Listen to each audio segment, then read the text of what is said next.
It is Sunday night in Phoenix, and you listen to the Absolute Geek Podcast. My name is Matt. I'm Kyle. Brian. Welcome, gents. Recording on a Sunday night. I like it. Oh, yeah. Get used to it because in another week we're going to be doing it every Sunday I know. for Walking Dead. I know. But yeah. And sorry, guys, that it had to be on a Sunday night. But unfortunately, due to family issues, I could not record Friday. And then Saturday we recorded Negative Modifier. So here we are. Was that the last episode of that? No. There's still a couple more left. I thought it was coming. I thought you posted the last episode. No, that was just the newest one. Yeah, there's a couple more. But it's closing up. It's wrapping up. Yeah, it's coming to an end. So how's that going? I mean, is that you guys just? I've never got into Dungeons and Dragons, or that's what it's about, right? Basically. Yep. Mm-hmm. So how does that work? Did you guys just do like a whole, like when you start? I don't know what you call it when you start like a game Campaign. and it goes on a campaign. So you just do a whole campaign, and then have you just done one campaign? And No. That was the plan. So the campaigns come in books. And Okay. So we've been doing this campaign for almost a year and a half now. So it's just each book has a bunch of different chapters. So you kind of start this adventure and this quest, and you go from beginning to end, and it's a lot of fun. Yeah, that sounds dope. I'm hoping the next one that Justin decides he still wants to do. He said he's down. It's just the book that he wants to use doesn't come out until October. So gotta wait till the book release. It's tomorrow, right? Is tomorrow the 1st? Yeah. Already? Fuck. Right. Goodbye, September. Right. Yeah, let's start getting some cool air. I'm happy, man. Like right now, it's super nice outside. Awesome. Hockey's back. That storm is a rolling in. So trying to get pucks to the net, have a good game. They're passing out sandbags at the fire station down the road from my house. Oh, is it supposed to get crazy? Well, there's a hurricane about to hit the upper part of Mexico. I thought it already hit, and that's where we're getting the tropical depression of it. So we're getting it's now a tropical storm. So we're the next 3 days there's supposed to be a lot of rain. Toads. Or I mean, your toads. Toads and hockey, fucking Brian's in fucking 7th heaven. I am. I had my hockey fantasy draft today, and the season starts on the 3rd, I think. So, are the Yokes playing in Glendale still, or are they playing somewhere else this season? So they extended another season here. Well, yeah, they had to. I mean, they basically have to. So they have to indefinitely because ASU or Tempe backed out of building them a stadium, which was very stupid because ASU's got an amazing hockey team. Mario Lemieux's son's playing for him this year as a freshman. They're in Division I. I think they beat BC last year one game. They won a little mini tournament, and last year was their first year in Division I. And I mean, you should see their uniforms. Hockey fans, a lot of the hockey people are calling them the best uniforms in the game. So ASU's would have been so smart for them just to, sign up and have an NHL arena at their behest, because now they play half their games, half their home games at a little club, rink here in the Valley, and then the other half at the actual Coyotes arena. So it's kind of stupid, right? I mean, you would have thought that they would have wanted that, but I don't know. There's a lot of corporate BS and all that. I don't know. We built them a hockey arena. Like, they should, not the Coyotes, but everybody else should figure out a way to accommodate them and make them happy. And we built them something. Why just keep playing there? You know what I mean? Yeah. Make them happy there. Like, it's crazy that the thought of it, I don't understand it, but the thought of, like, it doesn't make sense to leave this whole hockey arena down in Glendale and then put it in a whole nother city in Arizona. It's just, well, especially now that they're building up that area, it doesn't make sense to move them. Like, they just put in a Top Golf there. They're building a Cardinal Stadium. The sad part is the Coyotes don't want to leave. You know what I mean? They want to make that their home. They just and the city just keeps on doing stupid shit. That dumb Goldwater Institute. They had signed that deal and everybody's happy, and then the Goldwater Institute goes, "No, we think that there's some issues with it, so we're going to bring it up." And then as soon as that happened, it was like, just a complete nightmare. So both parties were initially happy until the Goldwater Institute decided to go, no, we're going to make a big stink. And That's so stupid. yeah, it is. It's silly, but hopefully it'll get figured out. I mean, look at what Las Vegas is doing. I mean, that team is making so much money. You put a winning team in the Southwest. That just proved that if you put a winning team, you get a winning team out there. And I mean, they sell out preseason games. They act like playoff games in the preseason. So for the Vegas, though, the majority of their tickets aren't locals. It's people they're visiting. They're like, shit, yeah, let's go to a hockey game, or they get complimentary tickets or something. Like, well, that's what I thought too, but that's not the case. I mean, they sell out local stuff now. So, well, we did that here when we first got our Diamondbacks. Remember, we had an awesome baseball team, and it was insane. And then they do what they always do here, and they pick it apart, and they go cheap, and that's what they always do with all Phoenix sports teams suck right now. And it's just like the Suns too. We there was times we had an awesome squad, and then all of a sudden they get cheap and they fucking break it down to nothing. I can't say that. I think the Coyotes only lost one game in the preseason. So I can't. But they've done that to the Coyotes too. They had some pretty good squads. They've broken down and built them back up. And then they put in, like, I think the Coyotes did it like 3 or 4 seasons ago. Remember, they had like pretty much all new like rookie players, and they just ended up doing really well. That's the nature of sports. Like, when you do really well and you win a championship, not that the Coyotes have won one, but like you win a championship, then people want more money. So then you have to start clearing house to make room, and people leave. That's just the nature of any people, because the winning team always puts people in the seats. And the rookies always are cheaper than trying to get seasoned players, because they don't request as much money. I don't know. But when did the Coyotes do that, Brian? They did that a few seasons ago, right? When they what? They had a decent team, and then they kind of had like all of a sudden they like restructured, and they had like a bunch of like rookies on there. Yeah, so they did that about 2-3 years ago, but they made the Western Conference Finals, and tons of people were going to their games, and then they had a terrible season the next year. So they're basically rebuilding right now. They're completely rebuilding. So, but they got a lot. They got one of the best young farm systems in the league, and they can be good. They just need some fans to show up at the games. So we'll see. Hockey games are fun to watch live.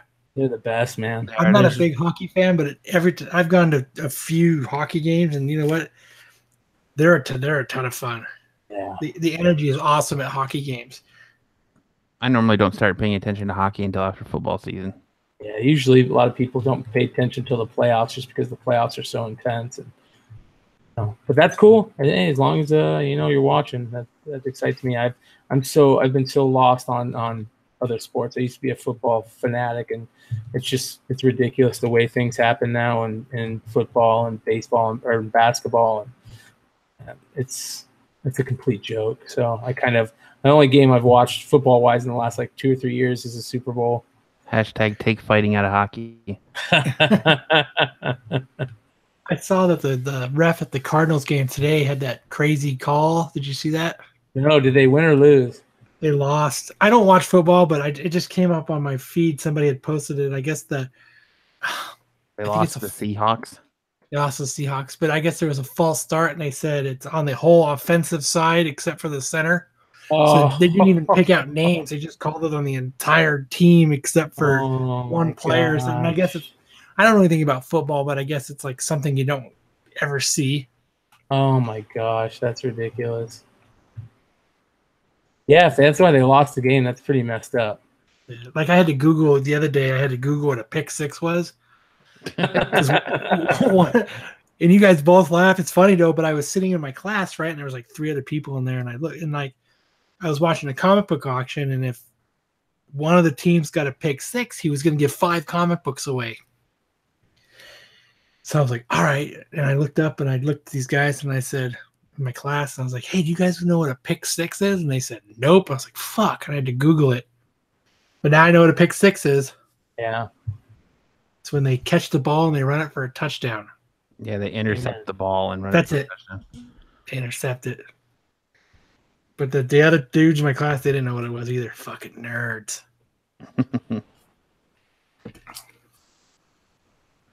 But I learned sports. Good job. You learned sports. I learned sport. The Phoenix Suns called me the other day, and they were asking me if I wanted to be a six man sponsor. So that, you know what that is, right? Season ticket holder or something. You do a half a season. Oh, okay. How much is it? Was it very expensive? It was lower level. They told me 2 tickets, lower level. I get to pick like 22 games, 21 games. That's not bad. Well, how much? It was like $1,400. Jeez. That's not bad. That's not bad. Well, they're gonna be fun to watch this year, man. With that first round pick, that first number 1 pick, and Booker, and they're gonna be a fun team to watch. So it's gonna be interesting. I tried to get season tickets when like Stoudemire and Nash and Marion and Bell were all on the team, and it was. Yeah. I remember me and my buddy, my next door neighbor, were like, "Let's go in. We'll both get a ticket, and we'll go halfers." And you can't go to 40 games, so sometimes we'll go together. Sometimes you can go with someone else. Sometimes I can. And it was like 2 or 3 rows from the very back center court, and they wanted $10,000. Oh my gosh!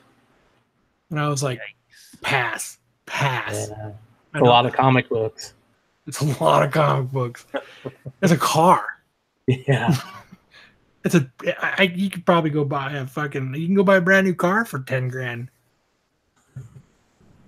So I was like, nah. And they call me every season to try to get season. Since then, that was like 2007. They call me every year. Yeah, the Coyotes did the same to me. I was interested one year, and it's just too expensive. I mean, it's a big commitment. It's a lot of money. Because you always try to go make a couple games. You know what I mean?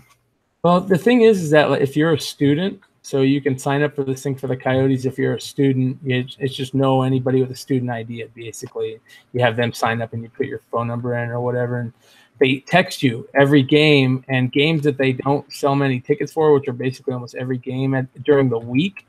They'll let students come in and get tickets for like $20, and it's random where you get to sit. And we did like 5 games that way last year, and we got all like 20th row in the corners. They were like amazing games for $20 a ticket. It was awesome. Yeah, my mom and dad sat. They went to a game last Saturday, and they sat right behind the penalty box, up against the glass, and it was like $20 a ticket. Wow. But it's preseason. Still, that sitting that close when you're on the glass and you get to hear them chirp at each other and talk shit to each other, is nothing better than NHL chirps. I mean, they're hilarious.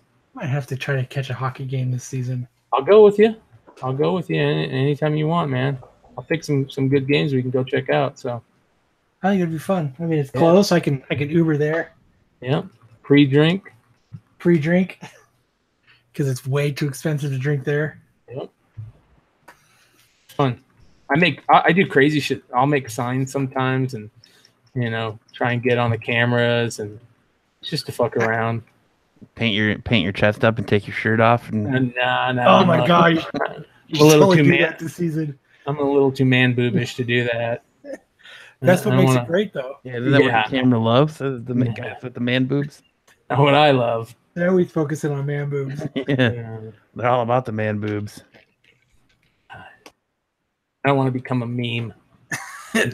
Dude, honestly, I think about that a lot, dude. That is one of my worst fears. Is like, all right, it's like coming back and like you post pictures on your Facebook of you goofing around and shit. That's one of my worst fears of it coming through and finding out that you're a fucking mean of making fun of people. Yeah, right. So did you guys get screwed with Facebook and the? I know they had like 50 million people's accounts get messed up or something, or they got security breach. I don't think so. They didn't. Yeah, they had 50 million. They had 50 million accounts, security breach for 50 million accounts or something like that. I changed my passwords a lot. Is there a way to check that to see if you were affected with that? You know what? I'm gonna sound like a real ass because I know about it and I still haven't checked, so I don't know. Yeah, I know. I saw it. I know about it. I did the same thing. I didn't even check. I figured if I didn't get some kind of Well, the reason I brought it up is because I got a fucking little bullshit story that I'm pissed off about. I got to say this loud and clear. Fuck Instagram. I got hacked on Instagram, and I created an Instagram account years ago, and I never go on there, so I just don't think about it. Well, I'm going through my emails like 2 months ago, and I see an email that says your Instagram account password or email has changed. If this is not you, revert it back. Well, it was in July, and I'm checking in like the middle of August, and all of a sudden I go to check it, and they hacked my account, and it's a Russian email account that hacked my account. And every time I hit the revert back to the original email address button, it says, "Oh, this is no longer available." So I'm like, okay, I need to contact Instagram. There is literally no way to contact Instagram other than you go to a site and you fill out all these questions that show if you've really been hacked, and then it says you send them an email. I've sent probably 30 emails over the last month and a half and not heard one thing back. I've called Instagram. They have a number on the internet. I've called them on the internet, and it's a recording, and it says, if you've been hacked, go to this webpage, and it takes you to the stupid same webpage. I've been doing the research, and I guess that's what these hackers are doing because they know that there's no way to get your account back. So they're holding accounts hostage to people that have like businesses or famous people, and then they'll contact them and go, give us $30,000 and we'll give you your account back. That's fucked. But because I'm nobody, there's no fucking way to get my account back. And they use that not only because I'm an idiot, they use that to hack into every single one of my other accounts, my eBay account, everything. Oh. So I'm having to go through and redo all my accounts for everything because I have a different password for every account. I have that now, but I hate it because I can't remember every time. Yes. So, you know what I mean? And then I rotate them. I try to rotate them every 90 days. So then it'll go, I'll type in my password for something. They'll be like, that was your password from 90 days ago. And it's like, fuck, I don't remember what I changed it to. Yes. And it's fucking ridiculous. It's absolutely ridiculous. So fuck Instagram. Fuck you, Instagram. I forget about Instagram too. I barely ever go on it. Yeah. A lot of people are selling stuff on there, man. They're making big money. I know people are selling comics on there, action figures. It's big money right now. Like when people first started doing it, I was going on there and I was trying, but it was I mean, people probably have it perfected now. Like I think I was going on there and trying to buy comics and stuff when it was like in the infancy of doing it, and it was kind of funky. Yeah. And I think a lot of people weren't checking in on it as regularly as probably as they do now. So you'd say something and then be nothing. Well, you also don't have to pay, the eBay fees, and that's why people are making so much money on the Facebook auctions because you don't have to pay the eBay fees. Your PayPal fees are less. Mm-hmm. But I've noticed, man, people like the scamming of Facebook has gotten out of control. There's so much scamming going on right now. That's one of the things that I told Jesse when I basically that was only the second time I've ever won or bought something on a Facebook auction. And I was telling Jesse, I was like, well, that's one of the reasons why I have a hard time watching them is because they take so long. And also because I know there's a lot of dipshits out there that are just, doing things that would piss me off. So I stick to the same few, and I try not to venture out to other people. That Facebook was quick about it. So if everyone who's affected, they logged out and forced you to log back in. So if you were not logged out of your Facebook account forcefully and on all of your devices, then you were not part of the breach. Good for them. Oh, then that was cool. But here's the problem. I think Facebook owns Instagram. So if that's the case, fuck Facebook too. I don't put any of my I think they bought them. Credit card information or anything like that on those purposely. Like iTunes gets hacked all the time, so I don't put credit card information on iTunes, and if I do, I'll delete it right away. Yeah. I always take my that number on the back off. Yeah. The security code. Yeah. it's stupid because this is the world. This is our world I take now. everything off. Unfortunately, this is our world now. We're Yep. we're gonna have to deal with this on a daily or weekly basis. People hacking into some type of account that you own. It's part of when everybody has access to everything. Yeah. Like I was saying, wouldn't it be nice if there was like a kill switch that you can go and just kill all your accounts? And then I was talking when I was talking to my buddy, he's like, "Yeah, that would be nice, but the problem is that the hackers would hack figure it. that, yeah, and they figure that out and kill all your accounts." Wouldn't Like, that yeah. suck? I think it's Kyle doing it from school. I am. I've gotten so good. How much money do you want for my Instagram account, man? He's Come gonna on. start- Yeah, I'll just give it back to you for free. Yeah, you were just my practice run. Yeah, you fucking asshole. He's gonna just start hacking all your shit, just replacing all your pictures with like giant dicks, Yeah, like giant, with Jose's head as the head. giant bat dicks. Man, Batman Down even going. They're not even going to a second print. Are they not? No, for issue 1 and 2, they canceled the second print. Good. That book That'll is make- gonna explode, Yes. even more than it already has. Yes, it is. And that's why they're going for such a crazy amount. I was so anti Bat Dick that I didn't even ask for it. I didn't even want it, and now I'm regretting it just for selling purposes. Well, here's the thing: if the story doesn't pan out to be a great story, it won't be worth a lot. If the story it'll becomes a great crash. story, it will be worth. It'll save some value. I was talking to Robert from Drawn. Yeah, and he said, you know what? The story was so good, he didn't even notice the bat wing. I've talked to a lot of people that noticed that. Sean was talking about that, saying, at first he didn't notice it. So, The story's good, and you kind of just pass by it because you're reading it. And that second cover is so damn good. It's unreal. That Harley cover from Bermejo, that is amazing. It almost looks like I thought it was a female Joker. I didn't realize it was Harley. Yeah. He does. I like when he does those covers like that, those portrait covers. He did that for that Joker book with Azzarello. Forget what that Joker book was called. That Heath Ledger It was just called The Joker. Maybe that's it. Yeah. So Ooh, it's raining. good. Finally. Good. I thought it was just called The Joker. That was a good, great. I mean, it's nice when the cover artist does the interior art too. So did you guys check out the Dark Phoenix trailer? Yes. Looks awesome. Yeah, it really intrigued me. I like how they dropped the trailer and then the next day announced that they moved the movie. Oh, what'd they do? I didn't hear that. They said it's a good thing that they moved the movie, though. Well, yeah, because it means that it's going to be a summer blockbuster, and because normally movies in March don't do well. They moved it to June. Yeah. So we're gonna wait even longer for it. But now people are speculating that they might have moved it to in line with something that's going to happen in the Marvel movies. But the weird thing is that now Fox, who sold the rights to X-Men back to Disney, is coming out and saying that they're going to continue to put out X-Men movies. I don't know how or why they would when they don't have the rights to it anymore. Maybe they're doing a team-up thing with Fox or with Disney, like they did for Spider-Man. I don't know why they would continue to put out X-Men movies. Like, nobody wants that. They want a Disney Marvel Studios Kevin Feige made X-Men movie. I really like all the X-Men movies that Fox puts out. Like this whole First Class run. Ones. Yeah, the First Class run. Except for Apocalypse is a little rocky, but all those movies I've really enjoyed, and I really like them a lot. The best one was X2. Yeah. Anything after that was saga of that, right?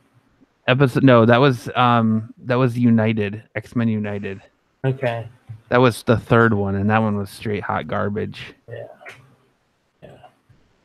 And, but talking about this thing about Fox, what if Fox said, came to Disney and was like, "Hey, we'll pay all the upfront costs to make the movies, and we'll give you a cut. Can we still make the movies?" I'm sure Disney would be like, "Fuck yeah, go for it." It's like pumping movies out.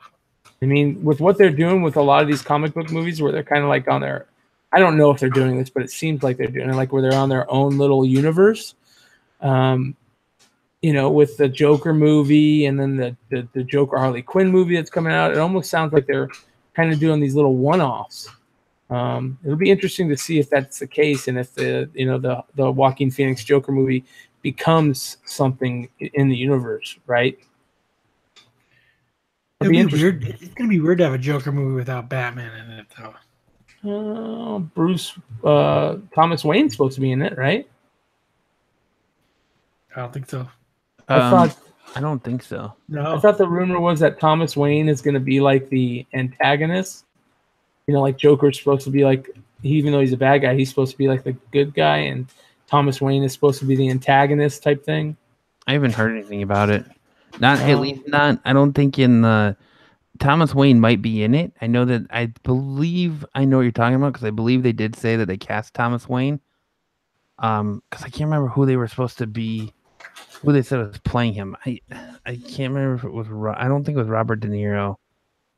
Oh, that would be crazy. I can't remember. Let me see if I can pull it up. Oh, isn't that scene where he's coming out of the train? There's somebody that has a sign that says something Wayne, like impeach Wayne or screw Wayne or something like that. Alec Baldwin. Yeah. Alec Baldwin. Wow. Alec Baldwin drops Wayne role and he backed out of it. It looks like. Backed out of it. Yeah. Good. So he is going to be it. They cast Brett Cullen. Brett Cullen. Yeah, Brett Cullen is Thomas Wayne. Let's see. What other stuff has he been in?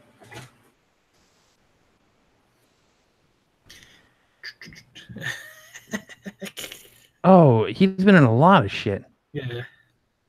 Like now that I see the name didn't sound familiar, but now that I see the face, he's been in Dark Knight Rises.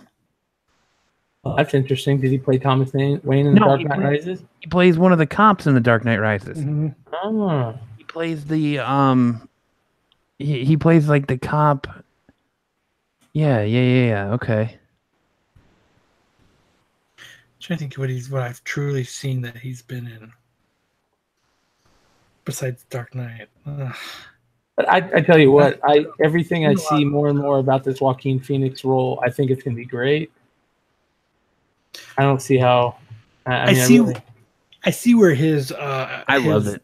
His suit is really close to the Heath Ledger suit. Like it's the same style pattern of the shirt and everything. Yeah, but it's also set in the 70s, though, right? Isn't this movie set in the 70s? It's a very classic Joker. Yeah. He was in Ghost Rider. He was in The Dark Knight Rises. He was in The Replacements with Keanu Reeves, the football movie. You ever seen that movie? Yeah. He plays the pro quarterback that comes back. Okay. Yeah. Interesting. What have they come out and said what De Niro's playing? They haven't. I don't think they have yet. Let's see. I think they were keeping that one closed. That's pretty crazy. Imagine that's just Scorsese calling him and going, "Hey, we need a little bit of extra star power in this." It says just a lot of he's just in talks. Yeah. What's going on with New Mutants? You guys know what's going on with that? I mean, I haven't seen much about that coming out lately either. Pushed it back. Last I heard, they shelved it because they were doing reshoots on it. I thought that was a rumor, though. No. Last I heard, I hope it's a rumor. Last I heard, they shelved it. I'll look it up. I haven't heard anything new since then. Because that could have been a great idea. Doing a comic horror movie. So Robert De Niro will be playing a late-night talk show host, while Mark Maron will portray the show's producer, handling the bookings of the guests to appear on the late-night program. Dope. Joaquin Phoenix stand-up comedy is expected to make an appearance on the show that is sure to end in public humiliation to the future DC villain. That's awesome. I love Mark Maron. See him get bigger roles. You guys watch that show Glow? I do, yes. It's so good. I watched the first season. I think the second season is way better. Yeah. That chick that plays that from February to August 2019. New Mutants. Yeah, because they were had to do reshoots, and they had to do massive reshoots on Dark Phoenix too. Yeah, that's why I was wondering if it came out, if there's any words, because they're showing the new Dark Phoenix stuff. Like those two were kind of talked about as being shelved totally at the same time. I'm starting to rush all this. I'm still iffy though because it's not like it doesn't feel like the Dark Phoenix movie that we deserve. It feels like it's too soon to be doing the Dark Phoenix. Yeah, I got you. You didn't get Jean being Jean. Right. Other than I mean she wasn't even really Jean in Apocalypse. Yeah, I get you. I agree. I think it's too soon for her to be turning into the Phoenix. I agree. So I take it this movie's going to play in the 90s then, right? Yes. 100%. And they still got them in their like classic original X-Men yellow costumes. They don't have them in their own individual suits yet. Yeah. That's what I want to see. Yeah.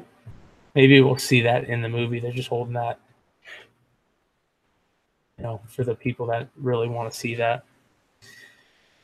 I like that it's so dark, because for those people that's one of my all-time favorite comic storylines. My Dark Phoenix trade has been read probably 40 times. I pass it around to all my friends. When they're asking me about comics, I'm like, that's one of the books that I give them. I think that making Jean that dark is what that deserves. So I'm happy about that. But I agree with you, where we didn't get to see, the Jean that we fall in love with, and then we're so bummed when she's so dark. So. Yeah, they're not giving us a chance to connect. Yes. They're just going bap bap. And one of my all-time favorite roles is McAvoy as Professor X. He's so fucking good in that. I think he's a good actor. I like him pretty much everything that he's played in. I just think he's a cool actor. I'm with you. Like he's just good at what he does. Yes. And he's not like Nicolas Cage, where it's just Nicolas Cage in another movie. Yes. That movie Mandy, I want to see it. Is that what it's called? See Filth? That new Nicolas Cage movie? You know what I'm talking about? Is it straight to video type thing? No, I think it's called Mandy. I can't stand Nicolas Cage anymore. He's too much of a character of himself. But yes. And his face looks too fucked up. He's got too much. Yeah, it's called Mandy. It's called Superman. It's called Super Mandy. It's called Man of Steel 2. Yeah. Well, yeah, because it's like and then he gets that weird bug eye thing where and then he gets excited. Like from Face Off. Like he's always playing the Face Off role. Yeah. Like he does it a lot in Gone in 60 Seconds. Yeah. Gone in 60 Seconds is good though. Yeah, but he plays that role where he's like, where it's very he goes escalated a lot. Yeah. I mean, I get what you're saying about Dark Phoenix, but I mean, it is one of the most iconic X-Men storylines. I think next to like Days of Future Past, when you think X-Men, that's the next storyline that really comes to mind. I don't know. I think I'll be honest with you. I think Dark Phoenix is probably the most iconic X-Men storyline. I don't know. I think Days of Future Past is right there, but I just think that maybe the reason why it's also so popular is that Jean is a lot of fanboys' favorite female character type thing. Well, and I guess it depends on when you started. Yeah. And I think it depends on when you started reading X-Men books. Yeah. Yeah. Well, and also the cartoon was a big deal. Yeah. So I think a lot of the cartoons are what brought a lot of, the big fans in now. That's what brought them in. Oh yeah. Spider-Man the animated series, X-Men the animated series. Batman animated series. I watched that religiously till I was probably 30. You know what I mean? Yeah. I mean, it was that good. Yeah. So it's iconic, but I'll be right back. What else was I gonna say? But yeah, I mean, I don't know. Dark Phoenix kind of left me like I don't know if I really want to see it. It doesn't. I just think it's too soon for this storyline. It'd be interesting to see what it does spec wise for Jean Grey.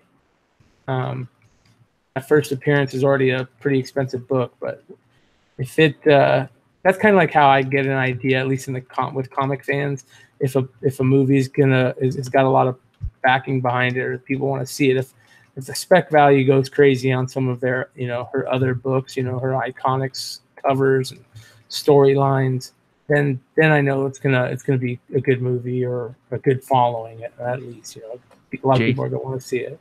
Jay says in the chat, Jean Grey is cool and all, but Psylocke is better.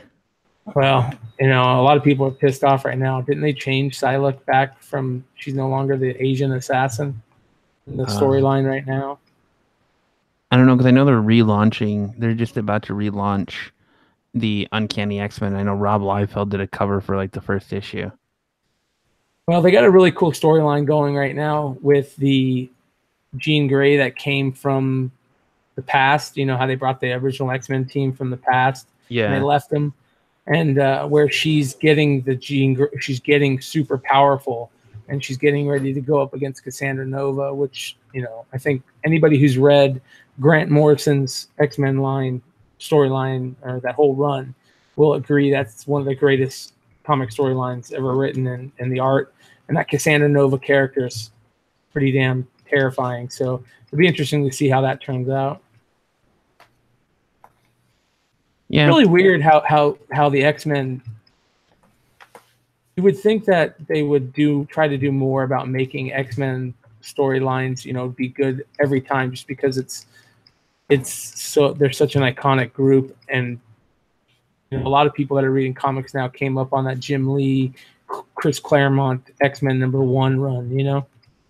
Yeah, or Joss Whedon's X-Men. Yes, run. Astonishing. That was another great run, and now they're all shitty.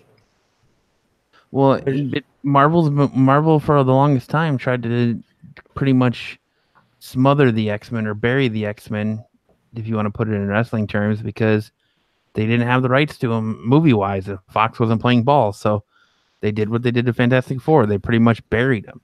It's no coincidence that they completely ended all Fantastic Four books and then bring them back when they're getting the rights back. Or made Peter Parker not be Spider-Man. Right.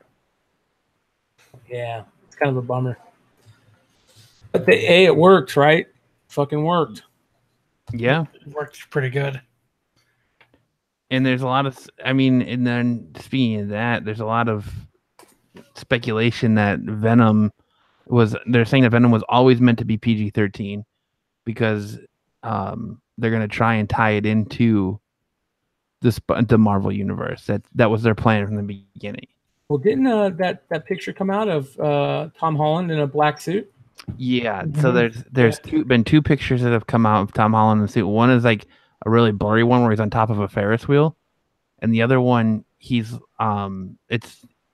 just recently came out. I think it came out Friday.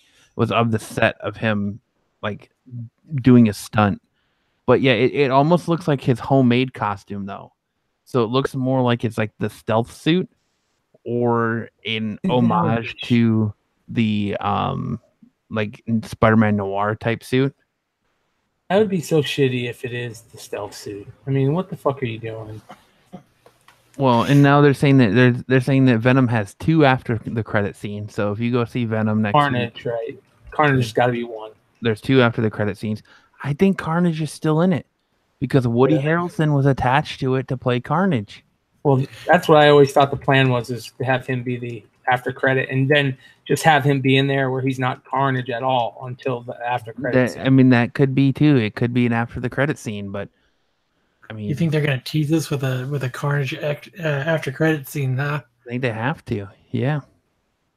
But I'm to the point now where I will be completely surprised. I think one of them is gonna be a Spider-Man scene, and one of them is gonna be a Carnage scene, and I will be completely surprised if Eddie Brock doesn't show up, or there isn't some mention of him in Spider-Man Far From Home. Yes, I hope to God there he is, because what a waste that would be if he isn't. What a fucking waste. And all these movies going to Disney now, where they just announced that they're going to re-release Deadpool, a PG-13 version of Deadpool, Pass. in theaters again. So I think they're lining everything up to make this big universe. So that's what the announcement was about Deadpool. It wasn't for another film. No, right. They're going to release a PG-13 version. Well, they God. moved Deadpool 3. They moved the release date. I think they moved it up a little bit, and then they've also said that they're going to make it PG-13. A Deadpool 3 PG-13. going to be X-Force? Yeah, they're still doing X-Force. Okay. But there's been I don't think there's been any mention of a Deadpool 3 yet. I know they've mentioned that X-Force and that they're releasing a PG-13 version of Deadpool 2. That's weird. So- Why would you even do that? Your guess is as good as mine. This at is this point. Deadpool set for a Christmas release. Because any kid who wants to go watch that PG-13 movie has probably already seen the regular rated R version. Open the article. I think it's about the PG-13 version. It says Deadpool 3 is set for a surprise Christmas release and has been announced. Fans will be treated to 2 outings with Ryan Reynolds' lovable anti-hero in 1 year when the third film in the franchise lands in December. Wow. I don't know about all that. We'll see. They don't own the rights anymore. Disney does. So unless there's some clause where Fox has X amount of time to put all these movies into production. Yeah, this is from... Because I'm looking at comic book resources right now, and I don't see anything about it on there.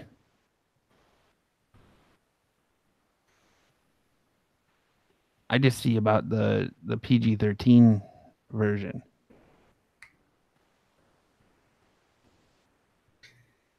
Well, I don't know. it'd be pretty early to have him come back that fast.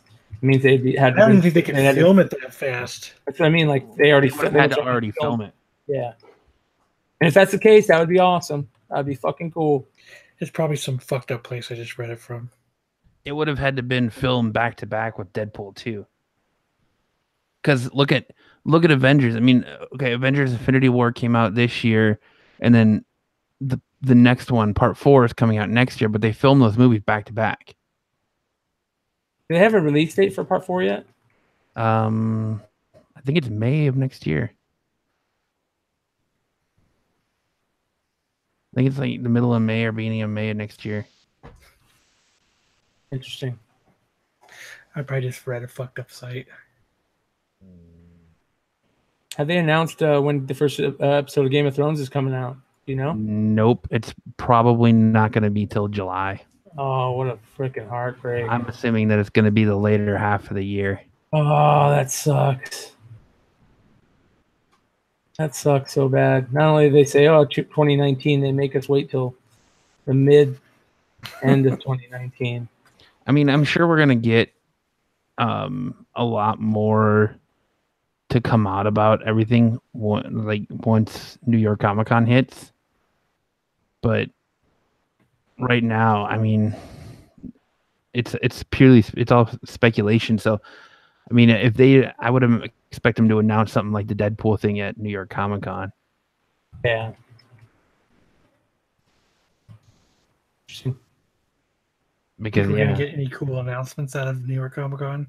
I think we will. Yeah, it's New York. They got to say something. Sure, But we'll hear about James Gunn's other movie that was planned for San Diego, right? They didn't announce. Well, then there's been a lot of speculation that Bradley Cooper was going to direct Guardians 3. He already said he wasn't going to. Not going to, yeah. Well, I also heard that they're going to use James' script at least. Yeah, they're using his script. Kind of fucked up that they're using that and then not letting him direct it. You know what I would do? I would be like, I don't care what the repercussions were. I'd be like, you want to use this? Sure. I'd throw it in the fire in front of him. Yeah. Use this Well, script. they're doing it just to keep the Keep the actors happy. Yeah. Yeah.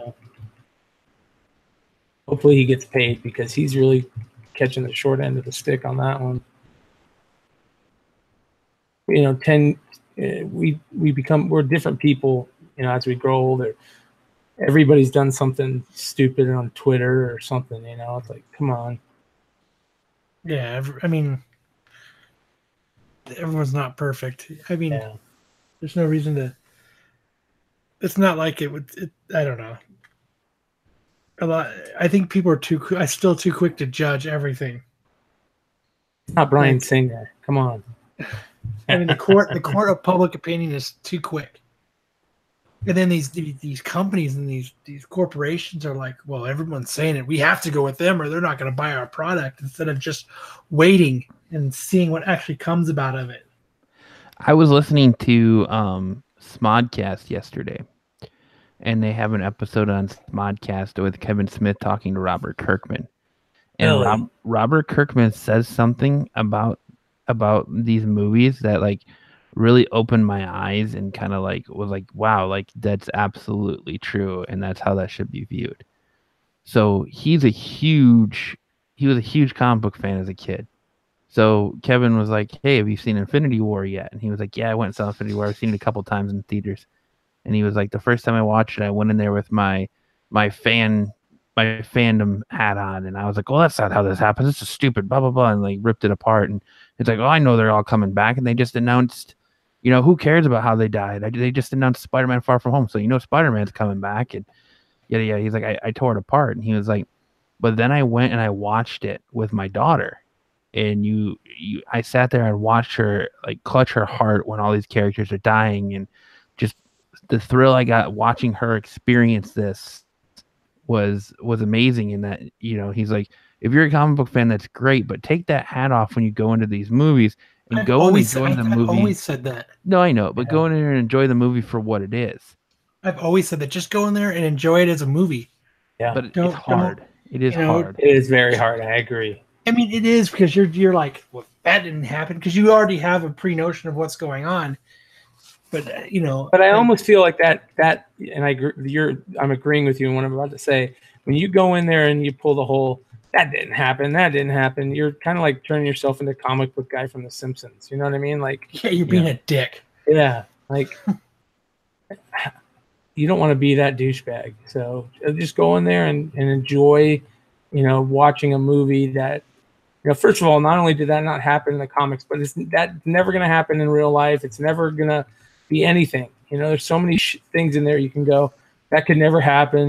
There's no, like Star Wars people, oh, there's no fire in space, or there's no sound in space, and I can't go watch that silly stuff. It's like, come on. It's just a movie. Just go enjoy it for what it is, a cinematic experience that you're getting out of your house. You're disconnecting, and you're going and doing something with, and you're usually going with other people. Most of the time you go, and you're going there to do something with somebody. Just, that's, remember when Days of Future Past is a really good example of it. Remember I was telling you, I was like, it's just a good movie. Yes. And you're like, but no, it's this and this, and I'm like, well, but it's a good movie. But Matt's right. It's hard. It is hard because the X-Men movies are good movies, but they're terrible They're terrible X-Men movies. Because like I reread Days of Future Past like an hour and a half before I went to go see the movie. And I went to go see the movie, and I was like, oh god, you know what I mean? But after I was done, I was like, that was a good movie. And it just, I don't know. And that's how I try to go in with everything. Because, I did it with Thor Ragnarok. You know what I mean? I went in there and I was like, that's not Thor. This is stupid, blah, blah. You know what I mean? And for a long time, I was anti. And then when it finally came on the Netflix, and and I watched it, and I was like, you know what? This is a good movie. And I watch it. I probably watched it like 20 times now. It's like one of my favorite Marvel movies now. I really hope they get Taika Waititi to do the next Guardians movie. Yeah, that'd be cool. I don't think they need to do another Guardians movie. Really? They left it with the reveal of Adam. Warlock. Yeah. Adam Warlock, and now you're next gonna be like, oh, we don't need a third one. Yeah. Adam Warlock's one of my favorite all-time characters, so I'm all about it. I honestly think they should have introduced Adam Warlock before they introduced Vision. Because Adam Warlock has a huge role in the Infinity Wars. Yeah, but so does Silver Surfer. So yeah, true. It's a bummer that they couldn't use those characters, just because Silver Surfer is my top 5 all-time favorite characters, and that's most of my favorite characters are from that cosmic run. The Infinity War, all the Infinity books. All that Silver Surfer run from the Infinity books, all the Adam Warlock stuff, All the the Captain tie-ins. Marvel, the Thanos Captain Marvel stuff. That stuff is just, that's like, I think about that and I'm like, God, I'd love to see it, but unfortunately they just couldn't do it at the time. But hopefully they actually bring the Silver Surfer back and they do some really cool stuff. They do a Galactus run or something where it's like he's not Galactus, is Galactus. Galactus would be so cool. It would. It would be so cool. And have the actual Watchers be cool and not just some joke. I understand that they're the whole, what if joke stuff, but the Watchers as a character is a really cool character that can be used and, be really ominous, and cool it'd be to see Tony freak out when the Watchers show up and they're just chilling there. I definitely recommend it though. Like if you like Robert Kirkman, I recommend checking out that interview he did on Smodcast, because it's like really enlightening, because he talks about his career. He talks about like the stuff he did before Walking Dead, and like he didn't even want to write comics. He wanted to be a toy sculptor. Really? And he submitted to McFarlane Toys to try and be a toy sculptor, and they pretty much denied him and said, well, we're looking for people that'll make swords and accessories for our characters. And he was like, no, that's okay. And like his buddy talked him into doing comics, and he talks about how he had his first comic was a comic called Over the Ropes or Off the Ropes, and it was a one-issue wrestling book that he did. And he tells you about like when you get into the industry, you don't submit to Marvel and DC before you would submit it to Diamond, and then Diamond would decide whether or not they're going to distribute your book.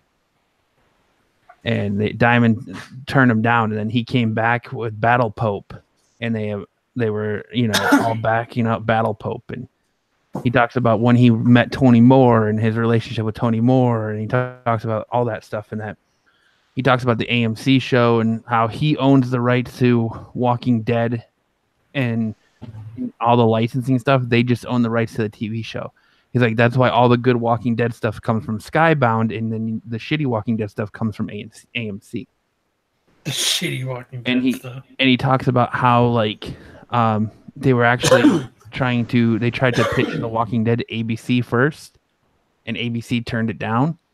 And then they were in a bidding war between HBO and AMC at the same time. God, I wish it would have went to HBO. And he said the only reason he picked AMC over HBO was because, if you all remember, AMC just used to show classic movies. They used to show movies like The Godfather, and they showed classic movies. And so when Walking Dead was getting pitched, their biggest hit was Mad Men and Breaking Bad. And so he went with them because one of his friends or something like this was doing a show for HBO, and they told him during the beginning of the second season that it was going to be canceled. And so they like backloaded everything they wanted to do in season 3 into the back end of season 2. And like season 2 of the show was phenomenal and got amazing ratings, but HBO still canceled them. And that AMC has they've never turned away a pilot, and they've never canceled a show. So he went with AMC over HBO for that reason. Because HBO is this big juggernaut where they're saying, okay, well, we can just do whatever we want and get rid of shows whenever we want, regardless of the viewership. And AMC was this up-and-coming network trying to re-identify themselves, and they were actually standing behind shows. So that's how he found out, he actually found out that AMC was interested in The Walking Dead the day his daughter was born.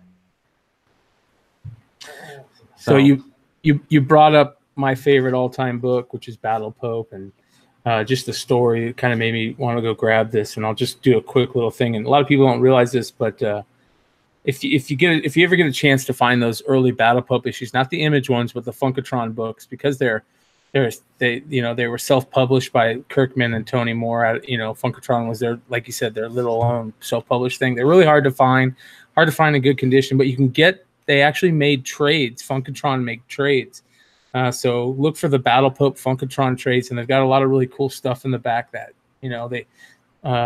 Kirkman originally came up with the idea, and he wanted to draw it, and his drawing was just so. It wasn't bad. He shows his drawings in there, but it was pretty bad. But a lot of the good artists that we know these days, we're friends with these guys, and they got their start, doing Battle Pope pinups and stuff. But anyways, real quick, so this will just take a minute. It's kind of cool. It's an afterword in the first Image Battle Pope, or not Image, Funkatron Battle Pope trade, and he says, it starts off. Tony Moore is one of the most talented people I know, maybe the most talented. Not most punctual or most dependable, but the most talented. Tony and I met in the 7th grade. We've been friends ever since. I'll never forget how in awe I was the first time I saw his art. In the 6th grade, you see, I met the art before I met the person. Someone had borrowed his sketchbook to show one of my teachers. Even back then, his art was impressive. I remember the teacher actually argued with the boy for a moment, claiming that there was no way that this art could have been drawn by a 6th grader. I asked the kid if I could look at it, after which I must have spent the entire class looking through the pages. Very impressive for a 12-year-old, especially to other 12-year-olds. The following year, I was placed in Miss Smart Social Studies class in the desk right next to a boy called Tony Moore. When I came up with the idea behind Battle Pope, I knew that I could never artistically do it justice. So I approached my pal, Tony, and to my surprise, he was just as excited as I was, if not more. He began to churn out stacks of Battle Pope illustrations in anticipation for my script and built a website. And then they go on for other things, but he ends it this way, and this always kind of bums me out, but he ends it. I'll never forget this time in my life. I'll always look back on it fondly.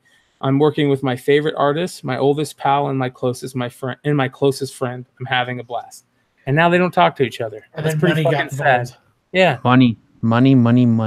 That is so sad, man. I mean, That's what money does. don't ever, for those listeners out there, don't ever let that happen, man. It's just not worth it. Figure out a way to stop it before it does, because it's just not worth it. Like, that would be so cool to have other projects with Tony Moore and Robert Kirkman right now. He went into a big discussion about how, like, he pretty much says, kids, everyone wants to work for Marvel and DC, and he says to all his friends, why do you want to work for them? Why do you want to work for the big two? Come to Image. He's like, he basically says, I make money hand over fist off the comic book because I own the rights to it. I don't make as much money off the TV show. So he's like, where my money comes from, it comes from the comic book. Yeah. So I mean, he pretty much says you should come to Image and work for Image, because I guess the way Image works is they only charge a small fee that's only enough to keep the company running year to year, and they never raise it. It's the same fee every year across the board, and the majority of your sales go to you. They don't take anything off the top. Yeah, it was started by a bunch of artists who had been ripped off from Marvel. Jim Lee. Yeah. McFarlane and became. I've heard McFarlane talk about Kirkman before, where he was just like, I instantly fell in love with this kid, and and they made him like I'm not a CEO, but like the one of the main artistic guys there. As soon as that they met him, if I'm not mistaken. So, but yeah, he didn't go to school for writing. Nothing. Like he did this wrestling comic book. He wrote it and drew it, and they told him that the writing was good, but the art was shit. And then he went and did Battle Pope, and they bought a Battle Pope, and he's just been writing ever since then. He says, I'm not an artist. So it's a really cool interview. It's a really informative. If you like The Walking Dead, if you like Robert Kirkman, I would say definitely check it out, because it actually was like really, really good, well done. He talks about how basically he's got two Invincible projects coming out. He's got the Amazon animated adult series, and then Seth Rogen is producing and directing, him and his partner are producing and directing an Unbreakable movie. Or not Unbreakable, yeah. They are gonna do a live action Invincible, yeah. Oh my god, that's amazing, man! Because I thought it was just the cartoon. It wasn't going to be live action. Nope, they're doing a live action one, and he says that there's times where like Seth Rogen comes to him and he's like, well, in this issue, Invincible does this and this, but what if this and this led up to that? And he's like, there's times where he's like, I've been sitting here writing this book for 10 fucking years and I never fucking thought of that. Yeah. They're producing and directing a live action Invincible movie.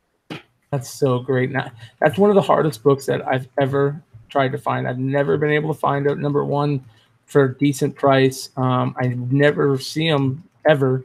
And I've been looking, that's the main book I've been looking for that I haven't been able to find for 10 years. Apparently, and he says that he was a huge Kevin Smith fan, and in Invincible, he said it's either 1 or 2. There's an homage to Jay and Silent Bob where Invincible walks past Jay and Silent Bob standing up against the building. So, what, in issue 1 or 2? Of Invincible, yeah.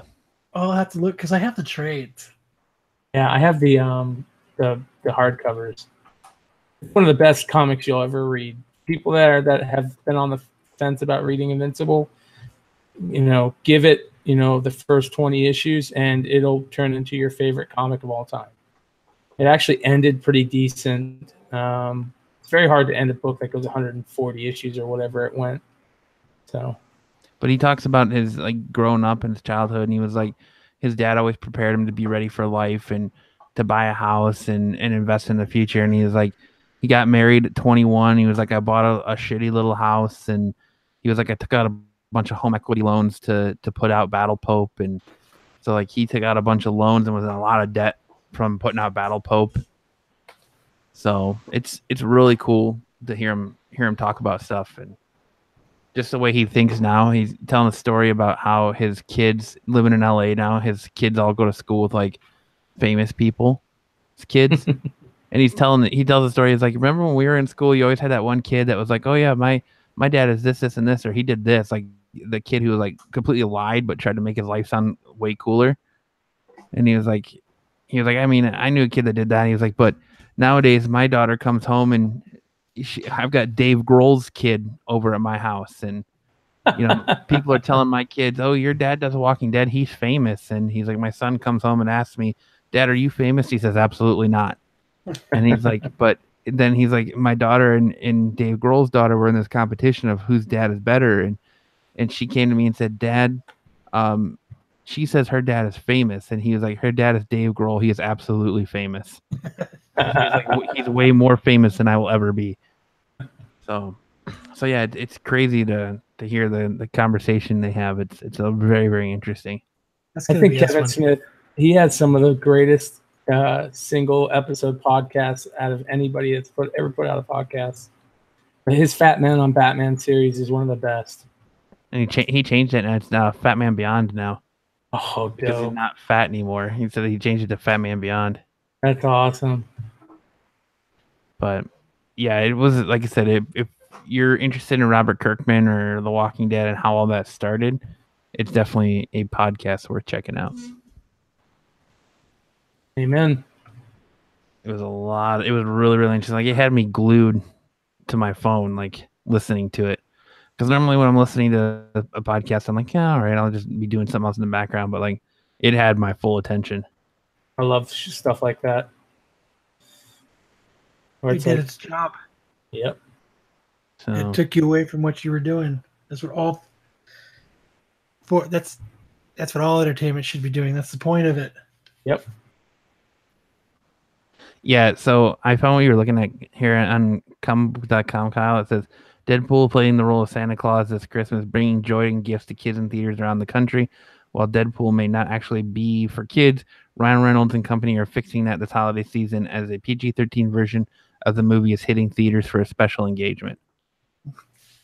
According to Deadline, Deadpool 2 will be re-released in theaters on December 21st for a limited time, and this version will be much less violent and far fewer explosives. What's the point? That's got to be a big troll. Hopefully that's a big troll. Right? Hopefully that's a big troll. Maybe. We'll see.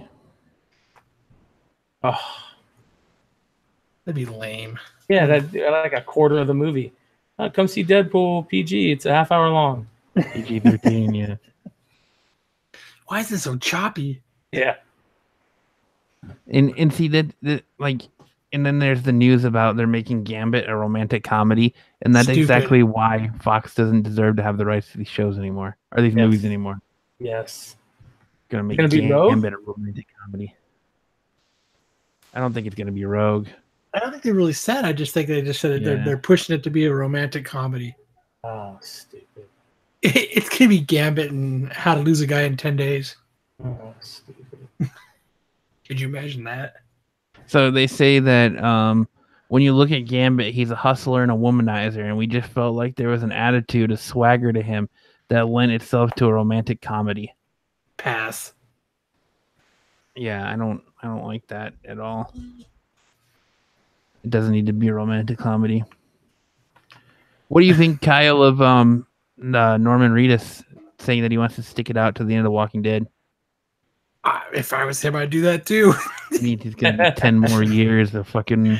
I mean, no actor. I mean, except fucking dumbass Rick Grimes, Andrew Lincoln. I mean, that's yeah. You always want to ride this shit out to the end. What I mean, I know he's super famous now, but like before Walking Dead, like if I was Norman Reedus, I would ride it out to the end too. Look how famous it's made him. Like he was always. I mean, Boondock Saints was his only real thing until The Walking Dead. He did. Other than being a famous model who's married to, those super hot chicks, you're right. I mean, yeah, I'd be super grateful to Walking Dead too. And if I was Andrew Lincoln, that's how it would be too. I heard somebody said that Andrew Lincoln is going to come back to the show and direct. Yeah, he's gonna direct episodes in season 10. What an idiot! If you're going to be there, why not just be in it? Yep, that's what I'm saying. Fuck you, Andrew Lincoln. Fuck you. It's not as much time. He can come over for, I don't care. or two Those are weeks excuses. and do a Fuck off. shoot or do an Fuck you, episode. Andrew Lincoln. He doesn't even deserve us talking about him now. Fuck Here's him. the thing: is the more that comes out, and they're saying we got enough stuff to do 10 years of The Walking Dead, and we want to do Walking Dead movies. Pass. The more that comes out, the less I think he's dying. And I think they're gonna do. I think he'll come back to do movies. I don't think he's gonna do the TV show anymore, but I think he comes back to do movies.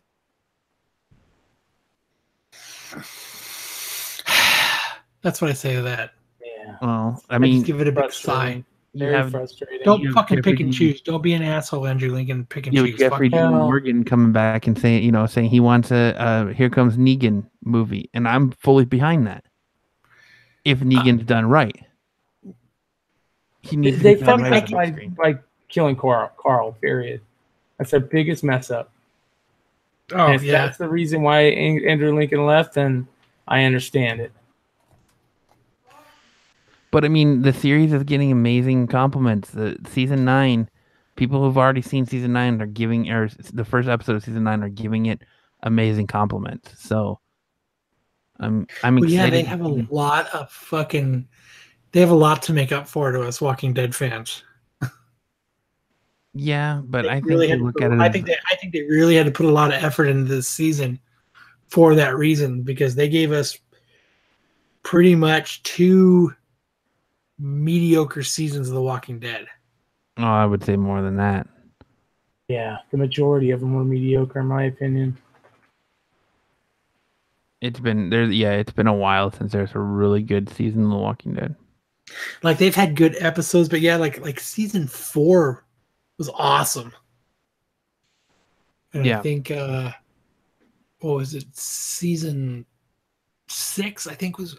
I remember The season 6 right being real before good. Negan was great. Yeah.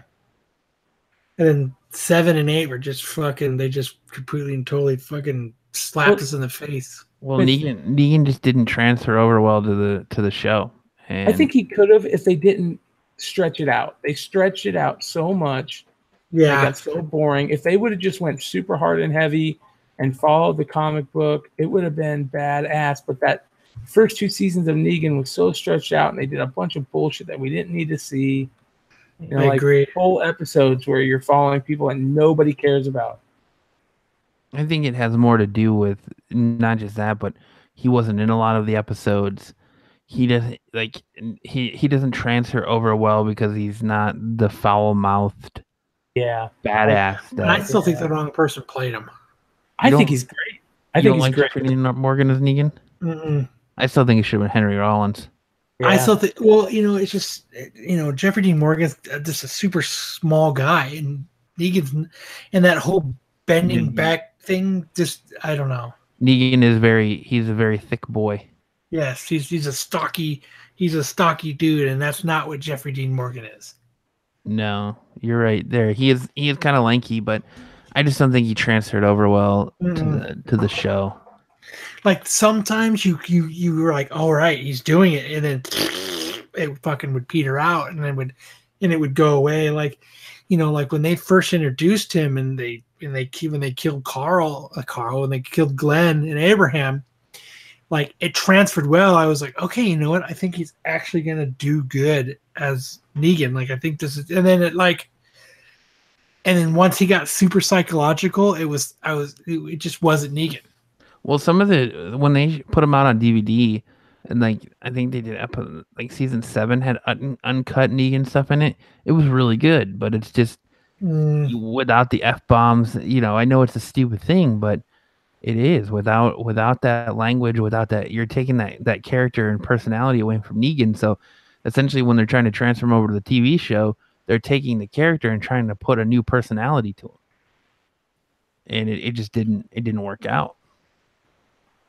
Well, let me ask you guys something real quick. What's going on in the comic books right now? Because I haven't been following that either. So they've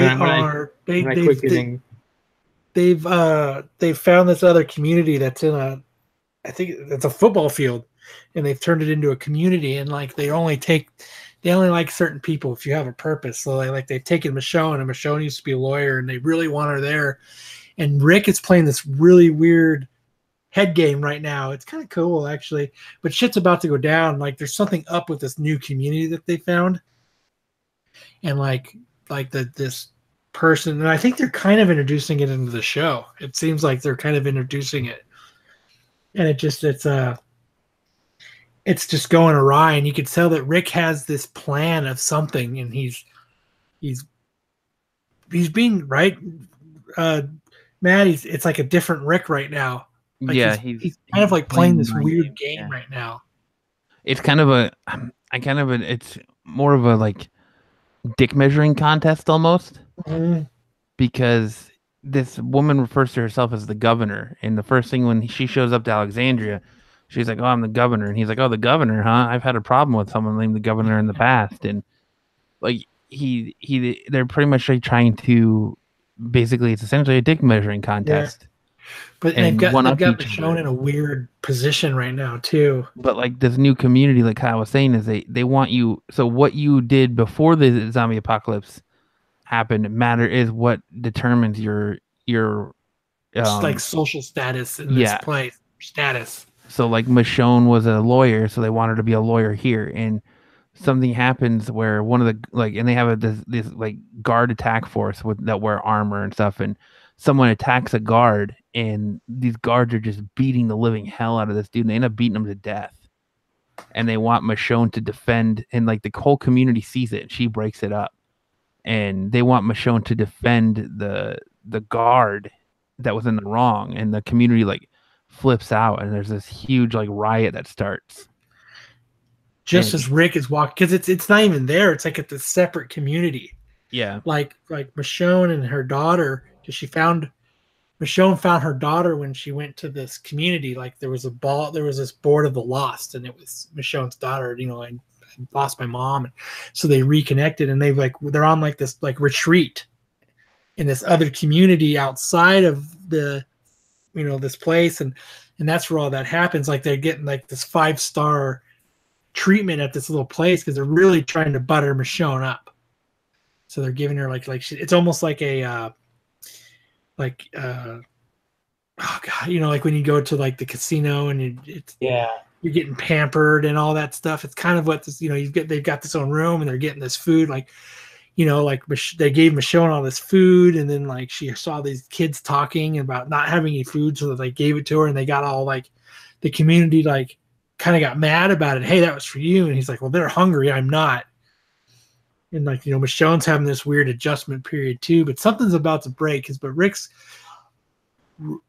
I don't know if Rick sees through it, or he's just like, he's just, he doesn't trust anybody now, and he's like doesn't like what's going on, but he's being this different Rick, and it's kind of cool at the same time. Like he's really like it seems like he's got a plan already.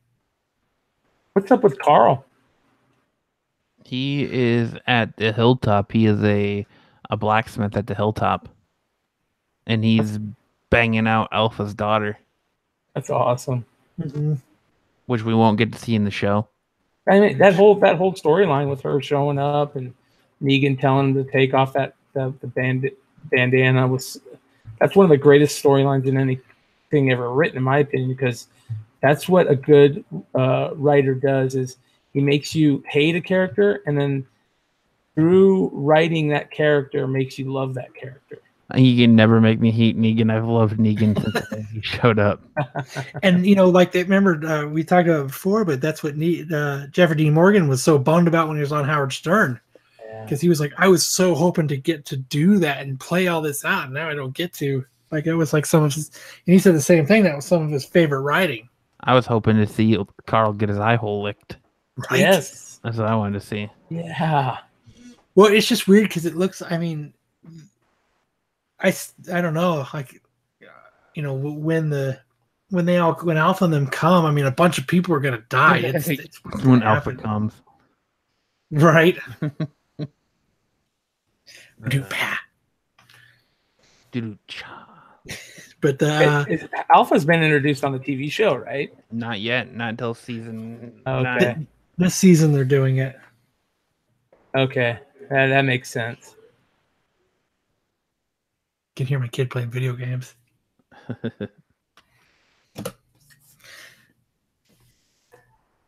I don't know. I'm looking forward to season 9 because of the reviews I'm reading. It looks like it's going to be good, and they've already posted the first few minutes. Yeah, I watched it today. They went live. The Walking Dead went live, and they showed the first couple minutes of the. It's pretty much them on horses walking around. Yeah, like riding through the city and stuff. Uh-huh. But I think it's going to be the season that brings a lot of us Walking Dead fans back to The Walking Dead. Like, we never left. Like, I never left. Matt never left. But I think it's going to bring a lot of people back to The Walking Dead. Fuck, dude, I'm already there 9 years into it. I'm invested now. Yeah, we're seeing it to the end. See it to the end. All the way to season 19. Shit. And 3 movies. Right. Yeah, but the whole point isn't to make you not say what we just said earlier, that there's more mediocre seasons than there's been good seasons. Yeah. Well, I believe that Scott Gimple was a cancerous touch. Yes. And now that he's the one that oversees all of it, I still think he's the cancerous touch to it. Like, I hope this new showrunner changes everything in a new direction. But since he has the final call, he's the cancerous touch. Like, killing Carl in that way is really kind of fucked up the Whisperers. Unless the only way I can see him do it is, I know they said there's going to be 2 time jumps in this season.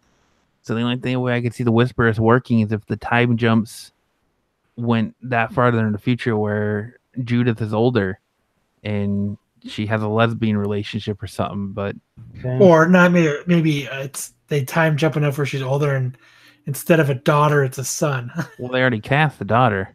That's right, they already cast the daughter. So I don't think they're gonna do a lesbian relationship. I just think maybe it's gonna be a friendship. Maybe that could be too. It's like, I don't know. I don't think it's gonna be Edith though. I think it's gonna Judith. I think it's gonna be someone else. Like, they had the perfect opportunity to do it with Enid. They should have made Enid Alpha's daughter. Yeah. Like, that would have been the perfect. Because they could have been hinting at it already. Yeah. I see them using that storyline and making Alpha's daughter and Alpha and Beta a little bit older, and making Alpha's daughter like a love interest for Daryl, and that's how Daryl becomes the main character. That's an interesting thought. That is, yeah, that's not a bad thought either. But I mean, they could probably do it with a number of characters. You know what I mean? Have something like that. I've come to terms to being okay if Rick Grimes dies. The only way I'll be really pissed off about it is if he goes out a stupid way. If he goes out from a stupid ass walker bite, that's gonna piss me the fuck off. I don't think they're gonna have Carl and Rick go out the same way. If he gets his head piked, that's awesome. dope. That's the way to go out. Because I've said from the beginning that you can't kill Rick Grimes in a stupid way. Like he's got to go out with a flash. And I think his head being put on a pike and like Daryl finding it is the way to go. That'd be awesome. I mean, and him walking off into the sunset, I just don't think they can do either. I think everyone would be pissed if they did that. I still think that. Oh, I need to go find myself, and he fucking clicks off on a horse. Fuck you, Walking Dead. I mean, I don't know. Just his comments about my time as Rick Grimes is far from over. Then don't leave the show. Don't fucking say that question, and then leave the show. Fuck you, Andrew Lincoln. Well, I mean, who knows? Who knows what's gonna happen? You know, I'm far from ending this character, but I'm gonna leave the show. Yeah. Thank you for fucking slapping us. Thank you. We appreciate it. Which makes me think he's going to come back in movies. You know, which makes me think that there's going to be movies. And he's going to be in the movies. Which goes to show you that he's leaving to be a movie star. Again, back to going to movies. You know what? Honestly, I'll be right honest, man. TV is where it's at right now. You used to want to be a movie star, which there's a lot of movie stars, but TV is kind of where it's at now. People are, there's a lot of people who are only in feature films transferring over to the smaller screen. There's more stability in it because you're, if you're picked up, you've got an X amount of episodes. There's also better storylines and better acting roles for actors, and that's what actors want, right? They want to, they get their money to begin with, and then they just want to do cool roles. I think that's why Cavill is leaving Superman, because he's got the that show, and it's going to be a cool role for him that he can play over a long period of time. I don't know. Don't say I'm far from done playing from Rick Grimes, and then we see these commercials. The final episodes of Rick Grimes, I don't know. To me, it's a slap in the face.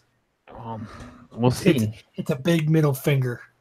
We'll find out, but I'm not going to write it off yet. But we'll see what happens. If he walks in the sunset, then I'm blaming Andy. Oh, Andy. Andy that listens to us, Andy. Oh.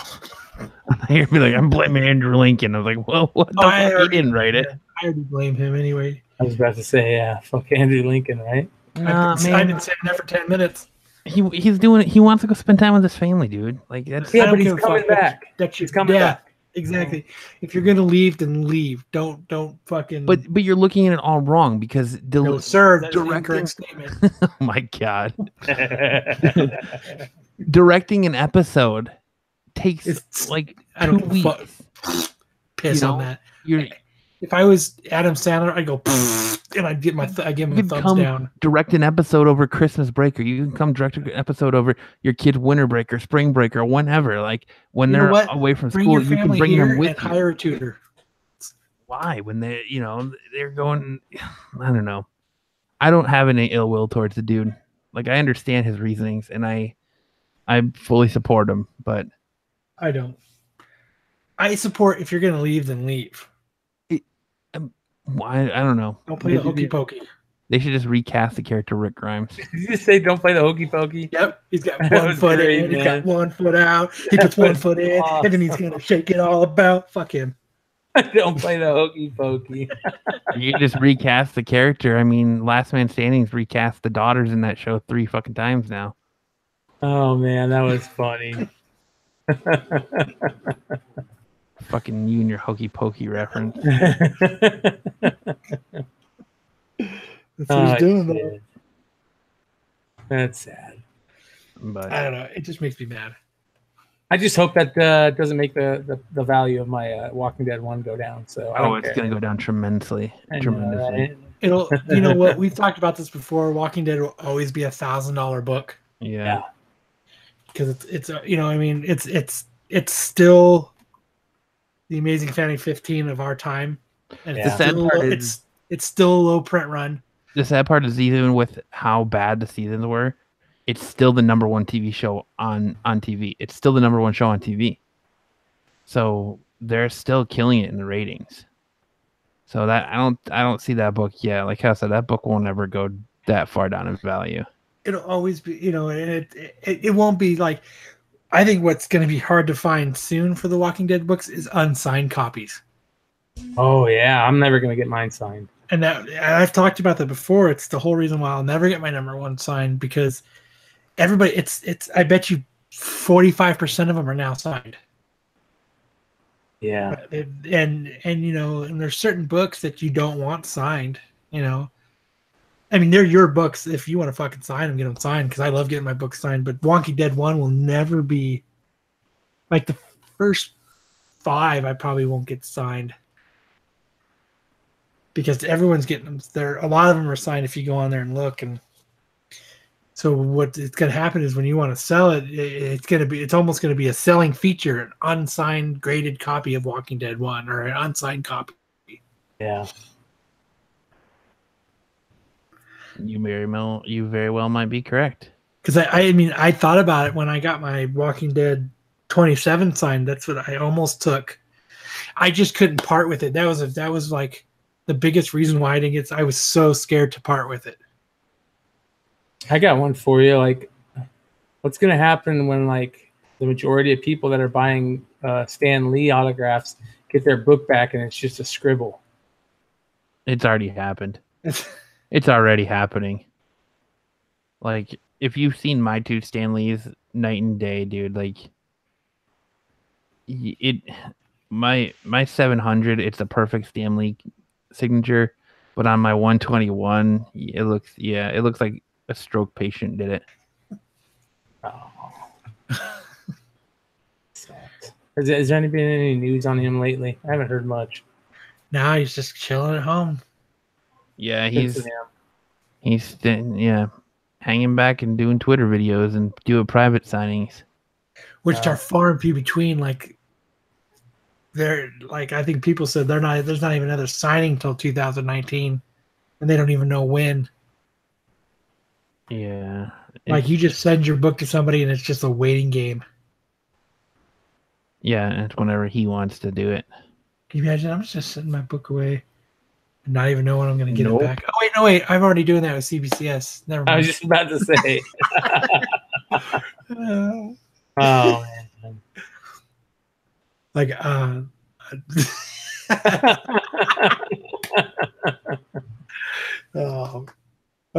hoping I get all my books back in October. I was just about to say, you better hope they don't listen to this show. You aren't going to get shit back.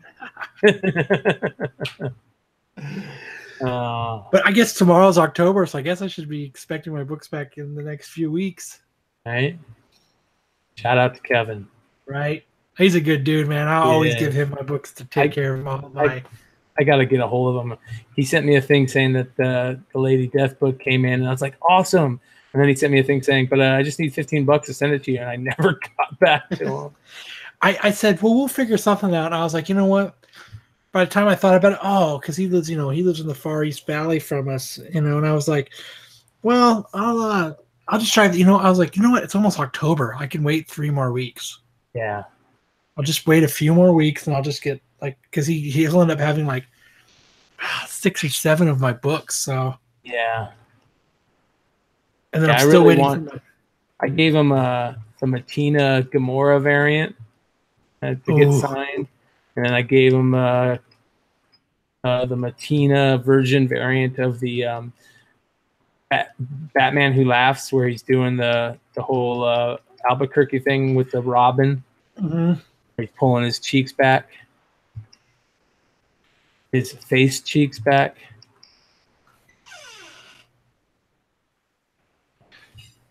Yeah.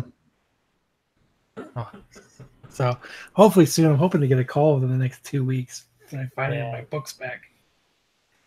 Fuck CBC. I get my Spider-Man 300 back. I never want to get another thing signed or graded by them unless I absolutely have to. I will never get another book graded by them. What, by CGC? No, by CBCS. Oh.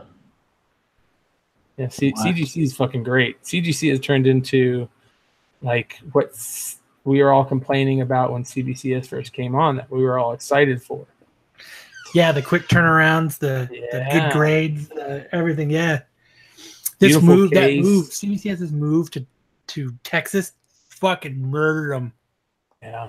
It fucking killed them. It killed their turnarounds. It killed everything. Well, I'll tell you what, one of the funniest things that I've ever read is the comments on the post when the president or whatever came out and had to, for the 10th time in the last 3 months say how sorry he is that turnaround rates are so bad and da-da-da-da.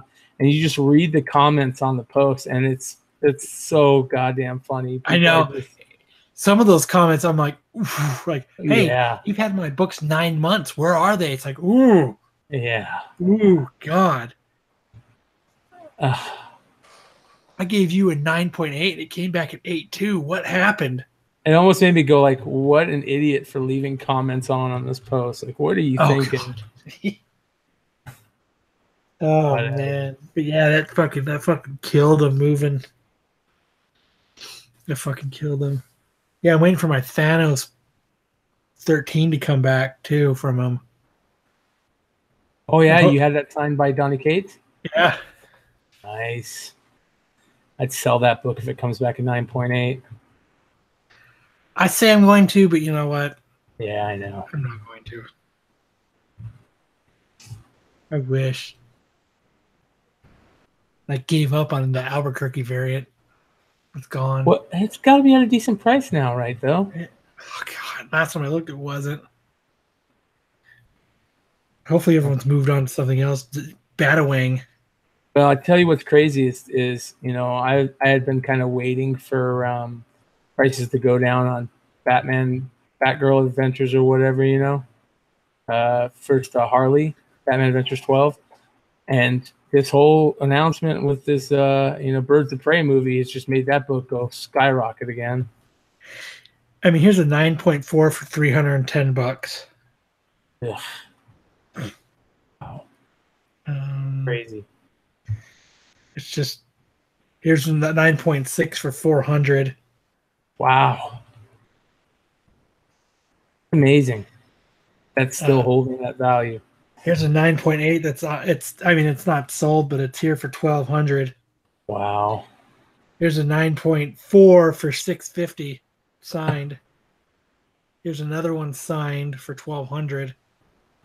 Yeah, some of those books are holding their value. That's for sure. 9.6, $549.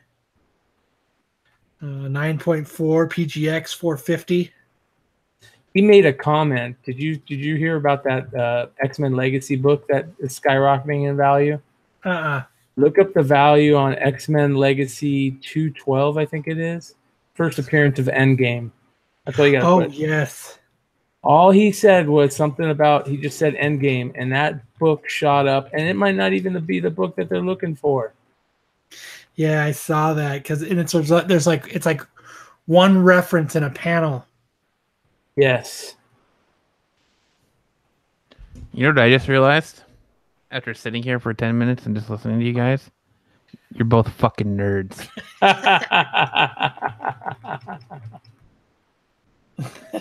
Both some fucking nerds. Yeah. Yeah, kind of. Nerds. Oh man, that's pretty much though. I can't even remember all the books I have. I have to go back through all my Facebook messages and figure out what all my books are and who has them.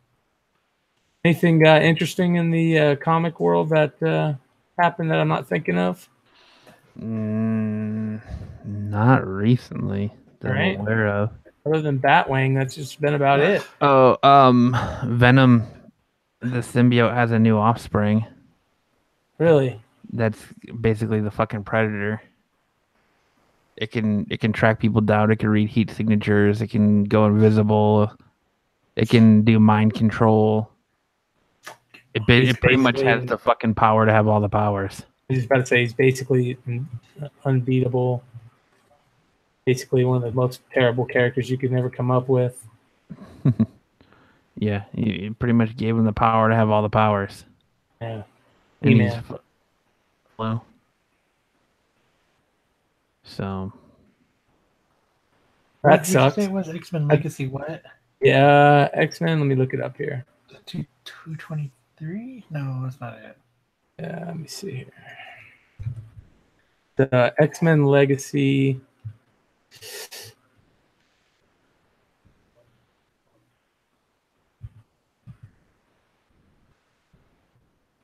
$252.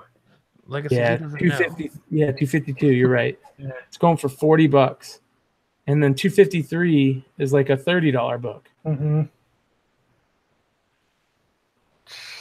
249 he has a cameo in, and it's going for like 20. That's all just because of Donny Cates, man. Yep, he mentioned he made a tweet about it, Yep. and then it's there's one panel where it says something, and that's it, and then everybody went crazy. That's why I agree with you. I think he's playing to the speculative market, and that's what's making him super hot. Because people are running out and buying his books. Nerds. When was the first San Diego Comic-Con? 73, something like that. I think so.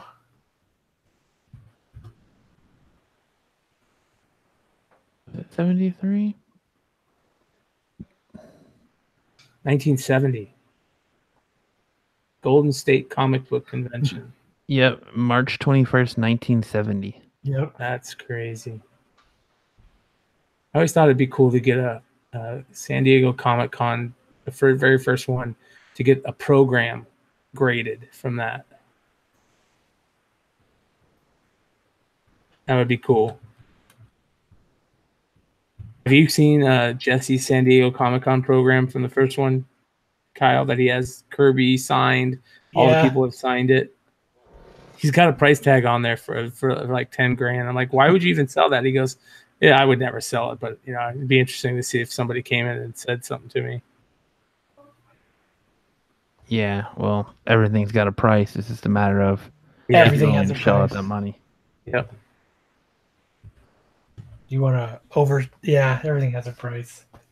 Well, I wouldn't sell that unless they're, that's his if they'll offer, that's the Ken Brown move right there. That's if they'll offer me that, I'll sell it at that price. Yep. He'll do that with his books all the time. He'll price them stupidly high because he doesn't want to sell them, and then he's like, well, I'll sell them if they offer me that price.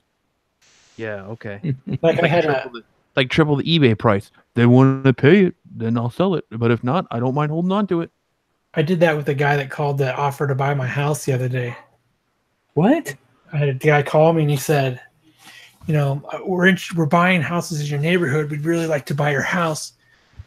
I'm a motivated seller. No price is out of the question. How much do you want for your house? I said, I want $7 million. What'd he say? He said, you want $7 million for your house? He said, yeah. He said, well, that's a lot. I said, you asked me what I wanted to sell my house for, what I was willing to let it go for. I want $7 million for it. Good God. Let's not be unreasonable. You're the one cold calling me, motherfucker. Yeah, you called me to ask me how much I want to sell my house for. I just told you. Yeah, I gave you a price. I want $7 million for it. You know what? They haven't called back. There you go. I would have just sold your house, moved into a bigger one. What would you do with $7 million? Who cares? Who cares? Yeah. Whatever I want. What business is out of yours? Hey, you sound kind of creepy, dude. Why are you asking? Right? You want to fuck my wife? Yeah, for $7 million. Yikes. Sorry, Well, I had to bring up Hitler or something, you know. Yeah, you had to continue your streak. Yeah. Yeah. Well, Fuck that. it's crazy. Cold calling you to fucking buy your house. You don't get those? Nope. Oh my god, I get them all I don't anymore, but I get a lot of people calling me going, "Oh, I'm sorry, I called the wrong number, but I am interested in buying houses." I would probably say $500,000. You can buy my house.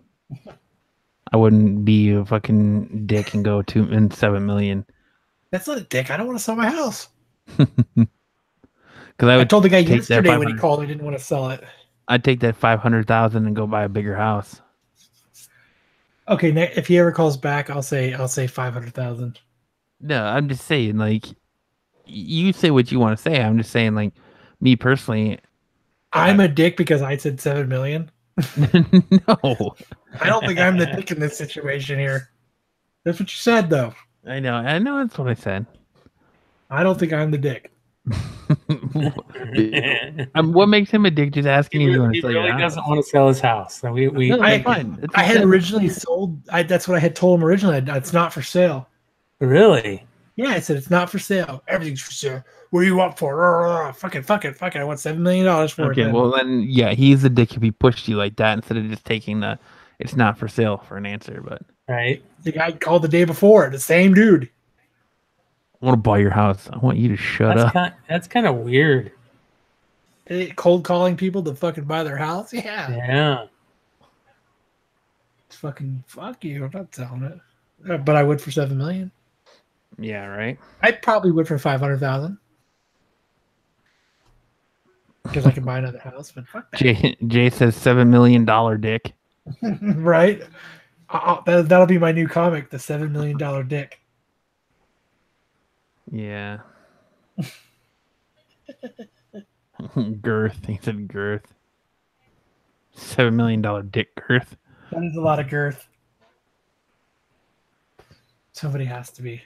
Right. I don't think I was. They call it. You know what? The dude stopped calling, so mission accomplished. Yeah, you did what you had to do, right? Fuck. For fuck's sake, man. For fuck's sake. You did what you had to do. But anybody got anything else exciting tonight?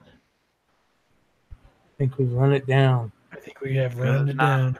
I'm going to go relax because I've had one hell of a weekend. So I'm going to go eat and then dread having to go to work tomorrow. Yeah, I'm right there with you, bud. Right there with you, dreading going to work tomorrow. Fuck you, work. Fuck you. It'd be very cool if they did something where you could pull that. You're cool. Fuck you. You're cool. I'm out. Yeah. Oh my god, I've dreamed of so many different scenarios. Like I won the lottery and I go in and I decide to buy the company and I get to fucking fire everybody. And I sit behind a desk and I clink my fingers together like a dick. And then because you go through everyone that was all your bosses that were a dick to you and stuff. They're all kissing your ass now because you're the boss. I need to see you in my office. The Bobs. Yep. I'm gonna have to. We're gonna have to do a little bit of downsizing. And I would liquidate the entire company for pennies on the dollar just to be a dick. That's why I'll never win the lottery. Right. Because I will use it for fucking just to be a dick. God, it would be so nice though. You bought that company just to liquidate it? Fuck yeah. You know how good it felt? Like a buddy tells me he had a boss that he didn't like. And then fucking they always went back and forth. And he finally got tired of his shit, man. They went to let him go. He's like, "You're going to let me go?" And I guess he just cold cocked him right in the face. And he said, "You know how liberating that was?" Yeah. He said, "I went to jail." Assault, brother. He said, "I went to jail and I I have an assault charge and I have a record because of it." But he's like, "You know what?" He said it was worth every second of it. He said that was the most liberating time he's ever felt in his whole entire life, was fucking breaking that dude's jaw. Oh. He's like, "You should try it sometime." I was like, "I'm gonna pass on that." Yeah. There's a few things that I want to do, but assault to somebody because I didn't like him where I worked is just not worth it. Right. Exactly. But I bet you it did feel good. And everybody has a boss that they always want to do that to. Yep. But anything else, guys? That's it. That's it. All right. Well, I want to remind everyone that tomorrow is definitely October 1st.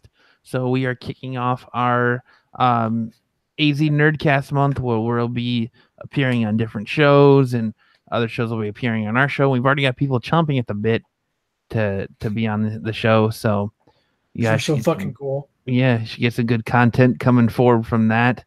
So definitely check that out. I appreciate everyone's understanding for, my family issues this weekend and not getting all upset that there wasn't an episode Friday. but we got you one. So hopefully it fills the void tomorrow on your drive to work. Yeah, hope you guys are checking out the new episode of Negative Modifiers. I want to thank everyone who was hanging out with us tonight on I almost said Facebook. Hanging out with us tonight on YouTube. If you like the show, if this is your first time listening to us and you're on YouTube, make sure to hit that like and subscribe button. We definitely appreciate that. If you're listening to the show on your favorite I hope Andrew Lincoln was listening. Probably not. If you're listening to this show on your favorite podcasting platform, please make sure to hit that subscribe button and leave a review. We definitely appreciate that. If you want to support the show, we do have a Patreon. We're still working on the tiers for what to give you guys for supporting us on Patreon, but that's the thing. And we do have a merch store.